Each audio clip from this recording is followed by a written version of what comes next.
and Dragon being slowly removed from the International Space Station. Now official unberthing time is 3:10 a.m. Central Time.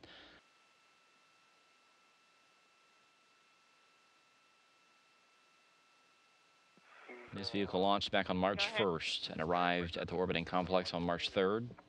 The science that is being delivered to the space station and was moved over to the International Space Station complex at the beginning of the mission that will stay on board. There's a microflow 1 technology demonstration. It comes from the Canadian Space Agency. It takes a look at a miniaturized flow cytometer and how that behaves up in space. Flow cytometry is a technique that focuses fluids into a controlled stream that enables researchers to quantify the components and monitor physiological and cellular activity. It has implications for medical care up in space and also monitoring, because it could lead to smaller devices and smaller instruments, which of course up in space, size and weight is everything. So things that could be a little bit lighter, a little bit smaller, will help us on future journeys. Also quite a bit of nanoracks experiments that were delivered. A lot of these are student experiments that were designed by high school and college students and will live on board the International Space Station for quite some time. There is one that came out of the Methodist Hospital Research Institute here in Houston. It is a protein crystal growth experiment that takes a look at how different crystals behave and form in space. There's also one out of the Riverside Christian School in Riverside, California, that looks at how bacteria grows up in space, specifically E. coli. Riverside also had another experiment that takes a look at battery performance, which is interesting considering that the space station operates on huge batteries right now. But the students want to take a look at, does space flight and the zero gravity environment have an effect on batteries, how they charge, how they discharge, and whether they last longer up in space than they do here on Earth. Tom Marshburn now has his hand on the trigger that will release Dragon coming up in a few seconds.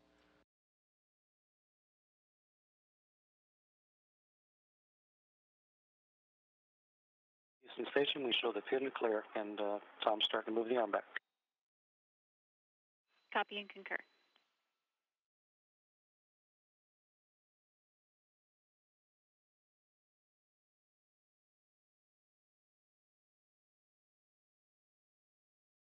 Coming up on the first departure burn.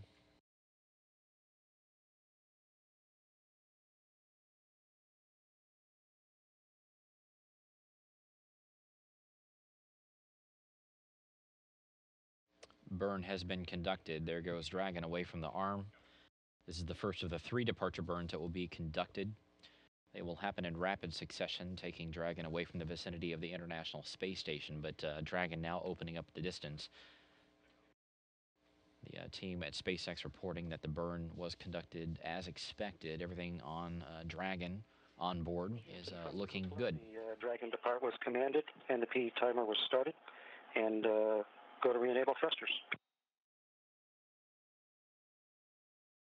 Roger, looks both beautiful and nominal from here. Good words, thank you. This view from Dragon looking up at the International Space Station. You see both the Kibo Laboratory and the Columbus Laboratory, as well as the Harmony node, which used to be the former home of Dragon for these past 23 days. There at the bottom is the pressurized mating adapter number 2. That used to be the home of the space shuttles back whenever they visited the International Space Station. But Dragon continuing to open up the distance between itself and the orbiting complex. Departure burn number 2 has begun, and it has finished up. There will be a yaw maneuver coming up next, where the spacecraft will spin itself around 180 degrees.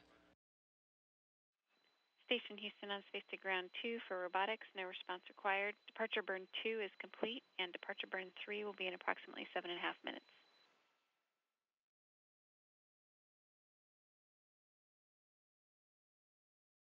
Okay, looks good.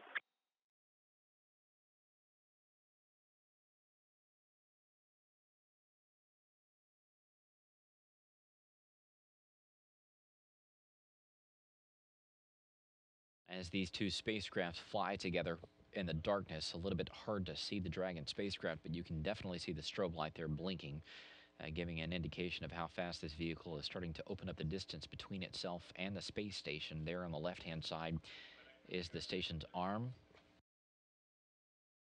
The team here in Houston getting the space station back into the proper configuration with its handling and steering capabilities. The SpaceX mission director reporting to Flight Director Scott Stover here inside Mission Control that both burns did look good. They're standing by for the third and final departure burn as we take a look at the camera on board Dragon looking up at the International Space Station. The third and final burn coming up here momentarily, but you get a sense of exactly how big this orbiting complex is as this vehicle backs away from it.